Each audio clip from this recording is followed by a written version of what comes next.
Hello friends, you are most welcome to more education classes. Join us for a bright future.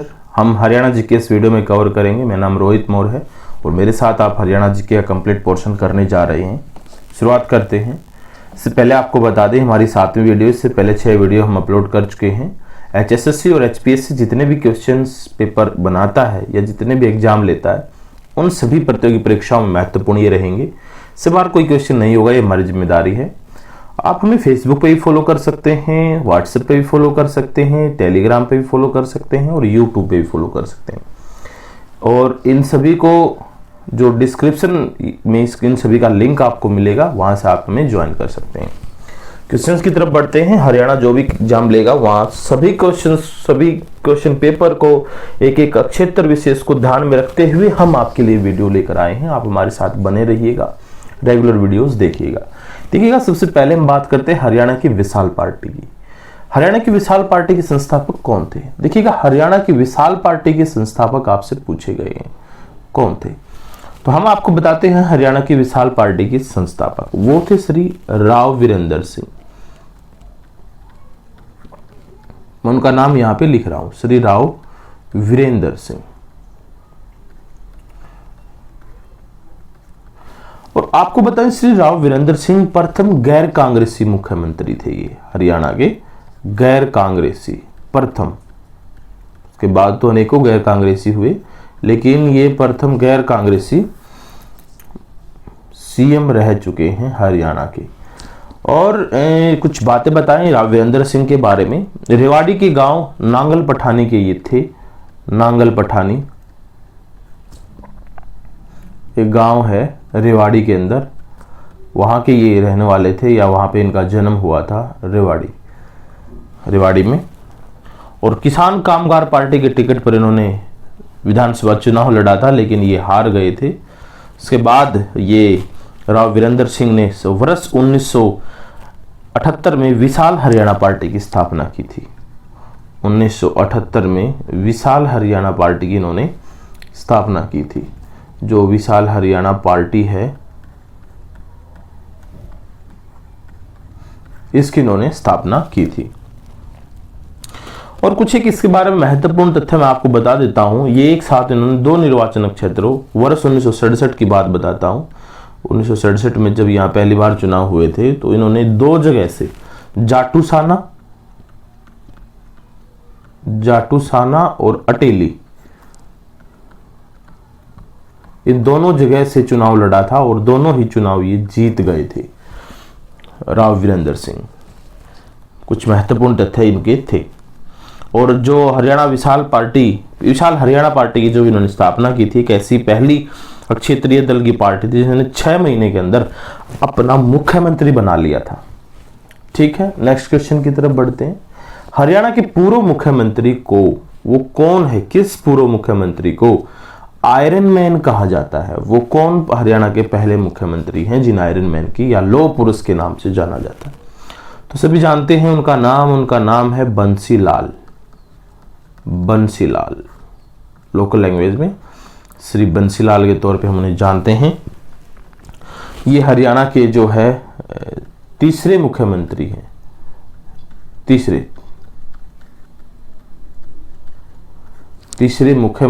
तीसरे CM हैं ये हरियाणा के। संख्या के मतलब पहले, दूसरे, ऐसे तीसरे क्रम से अगर हम देखते हैं तो। और सबसे युवा सीएम है ये, युवा सीएम बने हैं ये। 41 वर्ष की उम्र में ये सीएम बन चुके थे हरियाणा के। तो सबसे युवा सीएम का खिताब भी इनके नाम है। और सबसे लंबे समय तक मुख्यमंत्री भी ये रहे हैं हरियाणा के, सबसे लंबे समय तक।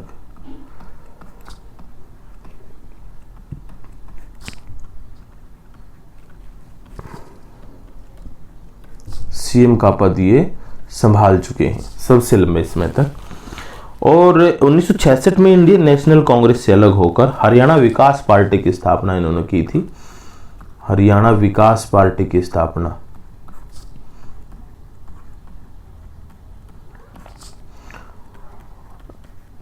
हरियाणा विकास पार्टी की स्थापना 1996 में इन्होंने की थी बंसीलाल ने। आधुनिक हरियाणा का शिल्पी भी इन्हें कहा जाता है। कुछ एक नाम है जो इन्हें किताब के तौर पे मिले। आधुनिक हरियाणा का शिल्पी, आर्किटेक्चर हम जिसे बोल सकते हैं इंग्लिश में, आधुनिक हरियाणा का शिल्पी। और बंसीलाल को हम आधुनिक हरियाणा का निर्माता भी बोल देते हैं, आधुनिक हरियाणा का निर्माता की उपाधि भी इन्हें प्राप्त है। और हरियाणा का लौह पुरुष तो आप जानते हैं, इन्हें बोला जाता है, क्वेश्चन ही इस बेस पे है। और कुछ एक बातें हैं जैसे कि शराबबंदी इन्होंने 1996 में की थी। शराबबंदी के लिए जाने जाते हैं ये,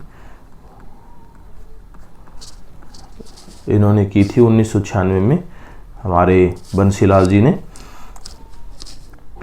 और हम बताएं इनके बारे में तो जो फव्वारा सिस्टम है, फव्वारा सिस्टम सिंचाई के लिए फव्वारा सिस्टम और लिफ्ट सिस्टम भी है, उसका जनक भी इसे माना जाता है। लिफ्ट सिस्टम और फव्वारा सिस्टम का आप इन्हें साथ के साथ नोट करते रहें। लिफ्ट सिस्टम और फव्वारा सिस्टम का जनक इन्हें माना जाता है। तो क्वेश्चन ऐसे पूछे जाएंगे एचपीएससी और एचएसएससी के द्वारा, तो इनके बारे में जो क्वेश्चन मेन बनते थे वो हम आपके लिए लेकर आए। नेक्स्ट क्वेश्चन की तरफ बढ़ते हैं। कौन हरियाणा के बलरामगढ़ जिले के अंतिम राजा थे जो 1857 के स्वतंत्रता संग्राम में मारे गए थे? तो उनका नाम पूछा गया है आपसे कि कौन हरियाणा के बलरामगढ़ जिले के अंतिम राजा थे जो 1857 के भारतीय स्वतंत्रता संग्राम में मारे गए थे। तो बलरामगढ़ या बल्लभगढ़ जिसे हम बोल सकते हैं, तो आप जान ही गए होंगे, वो हैं हमारे श्री राजा नाहर सिंह। श्री नाहर सिंह वो राजा हैं जिन्होंने जो 1857 के बलरामगढ़ जिले के वो अंतिम राजा थे और 1857 के भारतीय स्वतंत्रता संग्राम में उनकी मृत्यु हो गई थी।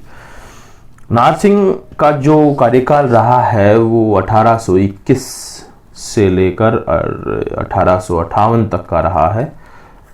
उस विद्रोह में ये मारे गए थे, तो 1858 तक का इनका कार्यकाल है।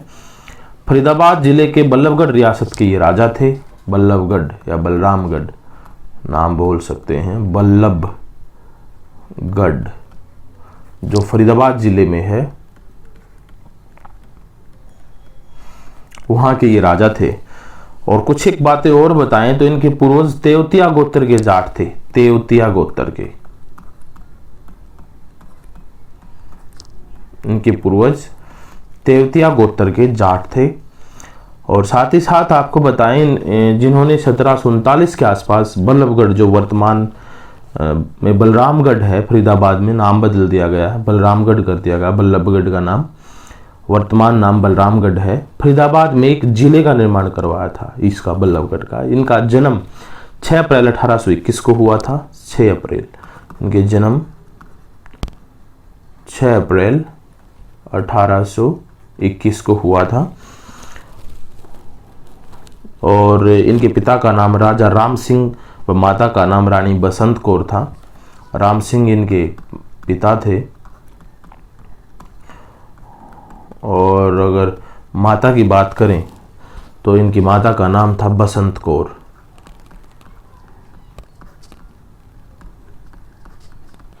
बसंत कौर इनकी माता थी। तो जो ये राजा नाहर सिंह थे, इनकी जो स्थिति थी उसके बारे में अगर ज़्यादा बढ़ें तो 1857 की क्रांति में इन्होंने बढ़ चढ़कर भाग लिया था। और 1857 की क्रांति के शहीदों में राजा नाहर सिंह का नाम भी बड़े सम्मान से लिया जाता है। इनके महल को हरियाणा सरकार के पर्यटन विभाग ने अधिकृत कर लिया। इनके नाम पर फरीदाबाद में एक अंतर्राष्ट्रीय क्रिकेट स्टेडियम, राजा नाहर सिंह स्टेडियम भी बनाया गया है। राजा नाहर सिंह स्टेडियम। तो राजा नाहर सिंह स्टेडियम इनके नाम पर बनाया गया है, फरीदाबाद जिले में है वो, फरीदाबाद जिले में उस स्टेडियम की स्थापना की गई है।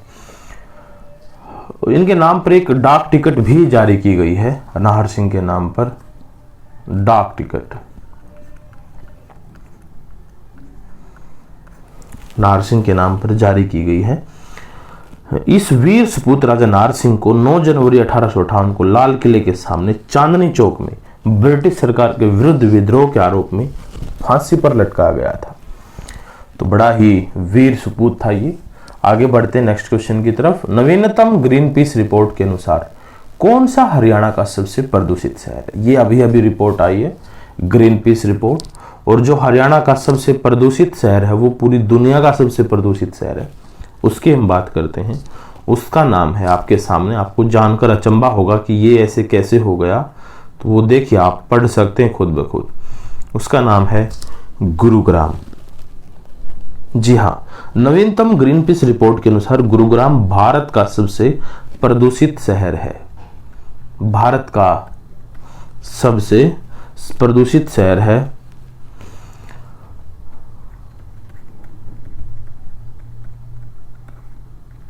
दुनिया का भी यही है, भारत का सबसे प्रदूषित शहर आपको बता रहे हैं हम। संसार का सबसे प्रदूषित शहर गुरुग्राम को ही बोल सकते हैं। और प्रदूषित राजधानी की अगर हम बात करते हैं, दुनिया की सबसे प्रदूषित राजधानी, वो आपकी दिल्ली है। देखिएगा, ये ग्रीन पीस रिपोर्ट है। दिल्ली जो भारत की राजधानी है, ये भी सबसे प्रदूषित राजधानी है। कहां पर हम रह रहे हैं सोचिएगा।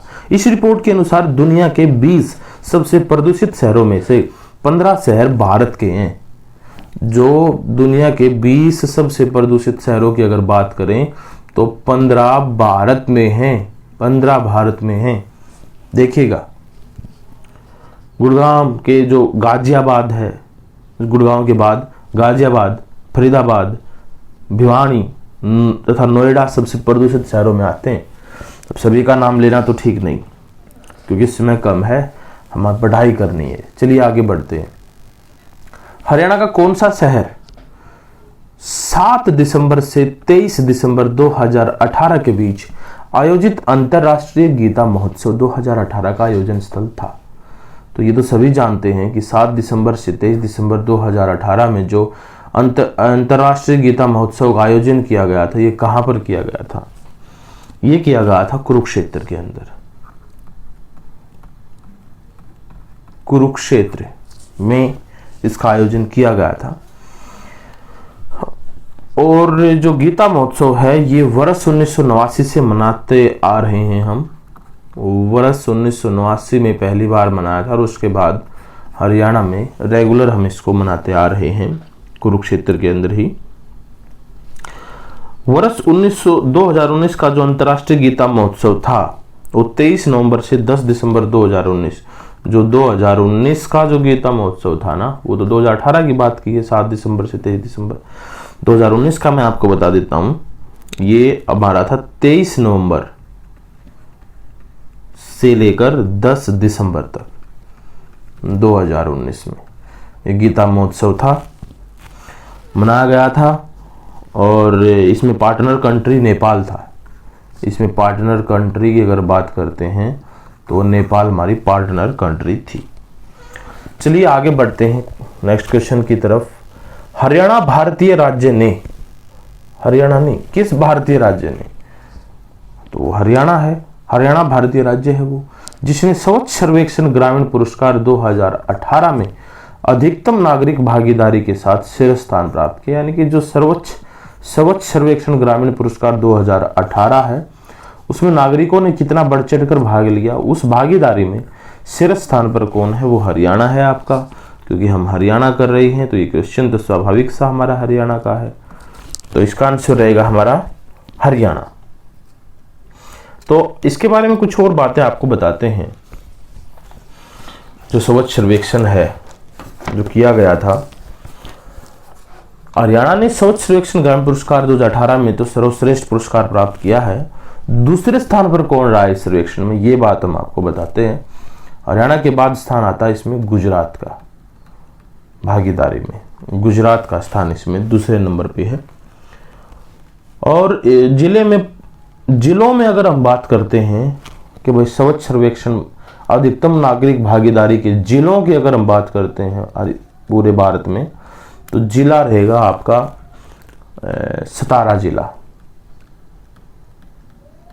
सतारा जिला महाराष्ट्र में है। सतारा जिले ने सर्वोच्च सर्वेक्षण ग्रामीण पुरस्कार 2018 में अधिकतम नागरिक भागीदारी प्रदर्शित की है। रेवाड़ी हरियाणा का रहा है दूसरे स्थान पर। प्रथम स्थान पर जिला हमारा सतारा है, दूसरे स्थान पर जिला रेवाड़ी है जो कि हरियाणा का जिला है जिलों में अगर हम बात करते हैं। और राज्यों में हरियाणा सर्वश्रेष्ठ है, प्रथम पे है। दूसरे नंबर पे गुजरात की इसमें स्थिति आती है। यह पुरस्कार महात्मा गांधी अंतर्राष्ट्रीय स्वच्छता सम्मेलन के समापन सत्र पर दिए गए हैं। चलिए आगे बढ़ते हैं नेक्स्ट क्वेश्चन की तरफ। हरियाणा श्रमिक पंजीकरण अभियान, हरियाणा ने अभी हाल ही में श्रमिक पंजीकरण अभियान चलाया है। हरियाणा राज्य सरकार द्वारा राज्य के किन को किसे पंजीकृत करने के लिए एक पहल है। ये पूछा गया है कि जो हरियाणा श्रमिक पंजीकरण अभियान है ये किसके लिए है, ताकि वे लोग विभिन्न केंद्र और राज्य सरकार की योजनाओं के तहत लाभ उठा सकें। तो बताइएगा ये किसके लिए है। तो हम आपको आंसर ही बता रहे हैं यहाँ पर। जब श्रमिक पंजीकरण है तो ये श्रमिकों के लिए ही होगा। तो यहाँ पे आंसर होगा श्रमिकों। श्रमिकों को पंजीकृत करने के लिए एक पहल है। ऑप्शन में आपको किसान दे सकता है, बुनकर दे सकता है, कुम्हार दे सकता है, श्रमिक दे सकता है। तो आप श्रमिक को निशान लगाएंगे। हरियाणा श्रमिक पंजीकरण अभियान हरियाणा राज्य सरकार द्वारा राज्य के श्रमिकों को पंजीकृत करने के लिए 2 जुलाई 2018 को शुरू किया गया था। ये अभियान 2 जुलाई 2018 को इस अभियान की शुरुआत की गई थी। इसके लिए रजिस्ट्रेशन फीस 25 रुपये जमा करवाने थे। रजिस्ट्रेशन फीस भी इसमें ली गई थी, वो थी 25 रुपये। और आपको बताएं 18 वर्ष से 60 वर्ष तक के बीच के अभ्यर्थी ही इसमें आवेदन कर सकते थे। 18 से 60 वर्ष आवेदन कर सकते थे जो इसके बीच के होंगे। हरियाणा श्रमिक पंजीकरण अभियान का उद्देश्य जो था वो था कि पंजीकृत श्रमिक विभिन्न केंद्र या राज्य सरकार की योजनाओं का लाभ उठा सके, ये था। चलिए नेक्स्ट क्वेश्चन की तरफ बढ़ते हैं।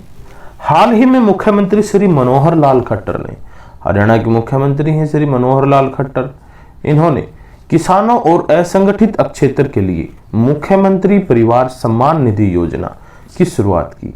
मुख्यमंत्री परिवार सम्मान निधि योजना की शुरुआत की है। इस योजना के तहत किसान परिवार के लिए पात्रता मानदंड क्या है। तो जो किसान परिवार है, किसानों के लिए और असंगठित क्षेत्र के लिए मुख्यमंत्री परिवार सम्मान निधि योजना शुरू की गई है। इसके लिए जो पात्रता है किसी भी परिवार के लिए तो वो क्या है। तो पात्रता देखिएगा, मैं यहाँ लिख रहा हूं। एक तो सबसे पहली पात्रता है कि हरियाणा का नागरिक होना चाहिए। सबसे पहले हरियाणा का नागरिक होना चाहिए। दूसरी पात्रता यह है कि उसके पास 5 एकड़ तक कृषि योग्य भूमि होनी चाहिए। 5 एकड़ तक कृषि योग्य भूमि होनी चाहिए। दूसरी पात्रता ये है, किसानों के लिए ही ये, ठीक है। और ये 2 अगर अर्हताएं पूरी करता है तो उसको परिवार सम्मान निधि योजना प्राप्त होगी। चलिए आपको कुछ और बातें बताते हैं कि मुख्यमंत्री मनोहर लाल ने किसानों और असंगठित क्षेत्र के श्रमिकों के लिए जो ये निधि शुरुआत की है ये 26 फरवरी 2019 को की है। 26 फरवरी 2019 को इसकी शुरुआत हमारे मुख्यमंत्री जी द्वारा की गई है। इस योजना के तहत जो मानदंड है वो मैं बता देता हूं आपको। मुख्यमंत्री परिवार सम्मान निधि योजना के तहत वार्षिक आधार पर 6,000 रुपए की वित्तीय सहायता प्रदान की जाती है। 2-2 हज़ार की एक साल में किस्त दी जाएंगी, 3 किस्त देंगे, तब 6,000 रुपये टोटल आपके पास आपके खाते में आएंगे, किसान के खाते में आएंगे। राज्य के सभी किसान जिनके पास 5 एकड़ तक की खेती योग्य भूमि है वे लाभ के पात्र होंगे। ठीक है, 5 एकड़ से ज्यादा वाले नहीं, 5 एकड़ तक। नेक्स्ट क्वेश्चन की तरफ बढ़ते हैं। हरियाणा साहित्य अकादमी की पत्रिका कौन सी है। तो वो पत्रिका जो हरियाणा साहित्य अकादमी रिलीज करती है या बताती है या बनाती है या प्रकाशित करती है वो है आपकी हरिगंधा। हरिगंधा हरियाणा साहित्य अकादमी की मासिक पत्रिका का नाम बता चुके हैं हम आपको। सूचना एवं लोक संपर्क विभाग हरियाणा की पत्रिका का नाम क्या है? ये दूसरी है, ये तो हरियाणा साहित्य की है। अब दूसरी एक पत्रिका है जो सूचना एवं लोक संपर्क विभाग जारी करता है। ये क्वेश्चन भी कई बार पूछा जाता है, तो वो पत्रिका कौन सी हुई, उसका नाम हम आपके सामने लिख रहे हैं, वो है हरियाणा संवाद। हरियाणा संवाद उस पत्रिका का नाम है। और एक हरिप्रभा पत्रिका है हमारी, हरिप्रभा। ये पत्रिका जो है संस्कृत साहित्य अकादमी, हरियाणा संस्कृत साहित्य अकादमी द्वारा प्रकाशित की जाती है।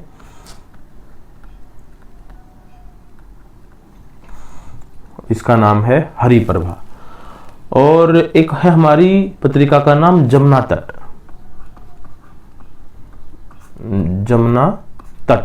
पत्रिका का नाम है। ये उर्दू साहित्य अकादमी द्वारा हरियाणा की जो हरियाणा उर्दू साहित्य अकादमी द्वारा प्रकाशित की जाती है, जमुना तट। और एक है हमारी शब्द बूंद पत्रिका। मैं कुछ मेन पत्रिकाएं करवा देता हूं आपकी। शब्द बूंद पत्रिका, ये पत्रिका जो है वो हरियाणा का जो पंजाबी साहित्य अकादमी है ना, हरियाणा पंजाबी साहित्य अकादमी है, उसके द्वारा शब्द बूंद पत्रिका प्रकाशित की जाती है। और एक हमारी पत्रिका है हरियाणा खेती। ये जो पत्रिका है ये हरियाणा कृषि विश्वविद्यालय द्वारा, हरियाणा कृषि विश्वविद्यालय जो हिसार में है, उसके द्वारा ये प्रकाशित की जाती है, हरियाणा खेती। यह पत्रिका खेती से संबंधित है। तो ये महत्वपूर्ण पत्रिकाएं मैंने आपको बताई। हरिगंधा जो है वो हरियाणा साहित्य अकादमी की पत्रिका है आपकी सूचना, और जो हरियाणा संवाद है वो सूचना एवं लोक संपर्क विभाग की है। हरिप्रभा संस्कृत साहित्य अकादमी की है। जमुना तट हरियाणा उर्दू साहित्य अकादमी की है। और शब्द बूंद हरियाणवी पंजाबी की है। हरियाणा खेती हरियाणा कृषि विश्वविद्यालय हिसार द्वारा जारी की जाती है।